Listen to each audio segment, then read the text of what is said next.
Greetings to you, my people over there. It's gladdening, really gladdening to know that you are there waiting for this session in which we are going to have another interesting and educative discussion.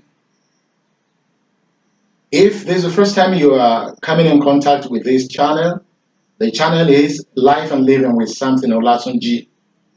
This is a place where we discuss a lot of life skills that are to propel us to greater heights into meaningful living. And I'm sure you also would not want to miss any opportunity to learn how to make your life better.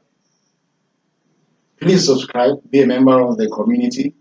Feel free to share any of the messages that you find useful, and also help this channel with your comments, your meaningful comments. Thank you very much.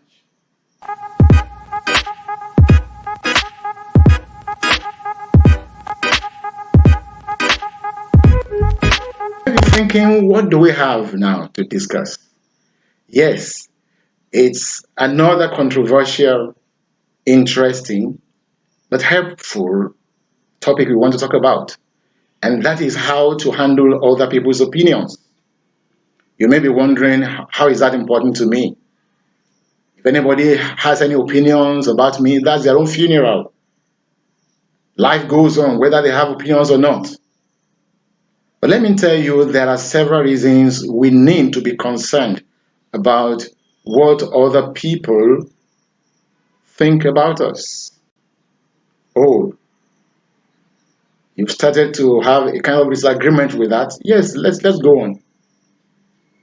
One of the reasons you need not to just ignore other people's opinions, pushing them aside as noise in the marketplace, is that opinions will continue to come up in people's hearts concerning you as long as you live.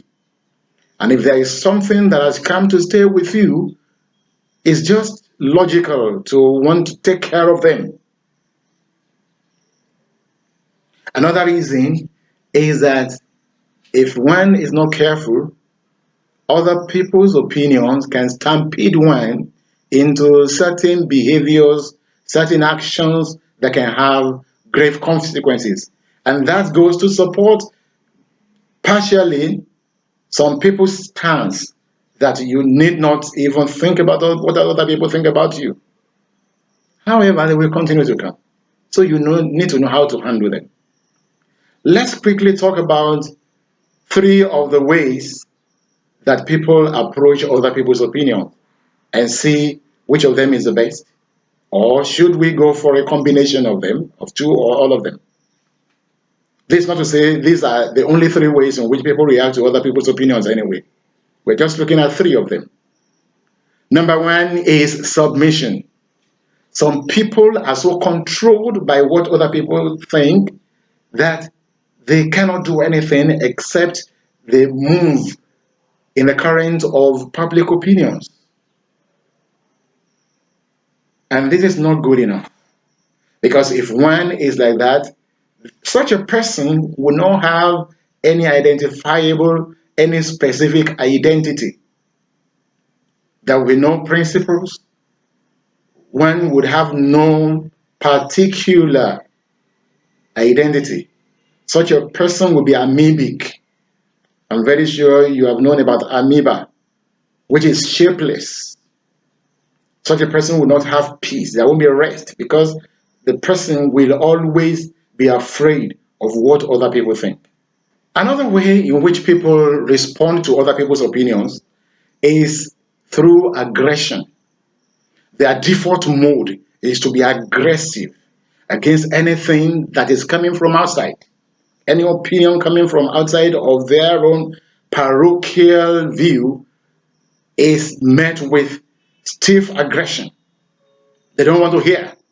They don't care. This may have its own good sides anyway.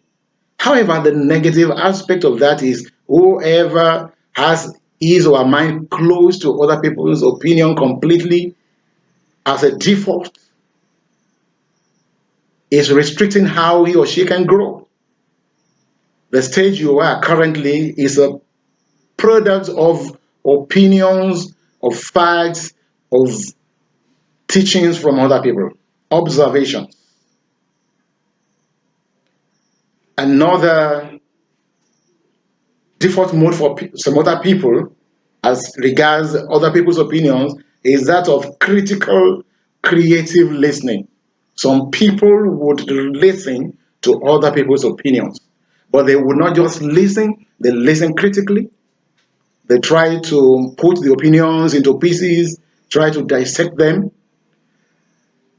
They listen creatively. They try to bring out something good, even from whatever it seems not to be good that they have said. Those are the three you want to consider. Then, one may want to ask, why listen to other people's opinion? Why? There are several reasons you may have to listen to other people's opinions. The first one is that there can be no nonsense without sense. Do you think it's just a mere coincidence that if you want to write nonsense, please try to write nonsense. Write nonsense, spell it. Within that nonsense is sense. You can remove the non and you have the sense. It's not good to throw away the baby with the bathwater.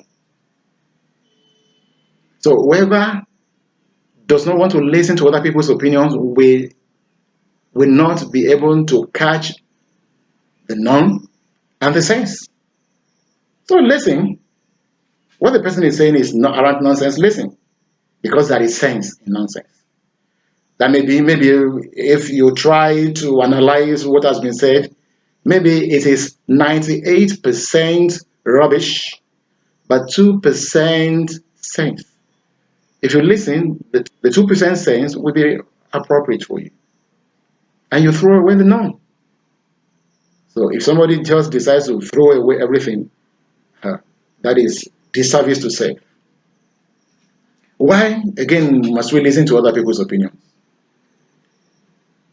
Have you ever tried to look at your own back before?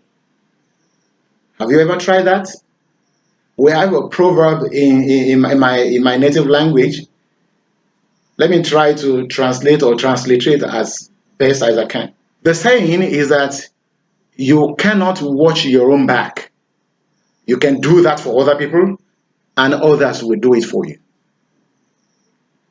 You can't watch your own back. You watch other people's back, and other people will have to watch your back for you. There may be some things you have not noticed. Maybe because you have rationalized some things and you have thought, well, that's the best I can do. There could be somebody else who could look at such issues dispassionately and give you an opinion that is void of sensation, that is void of emotion. And at some times, the opinions can be very useful.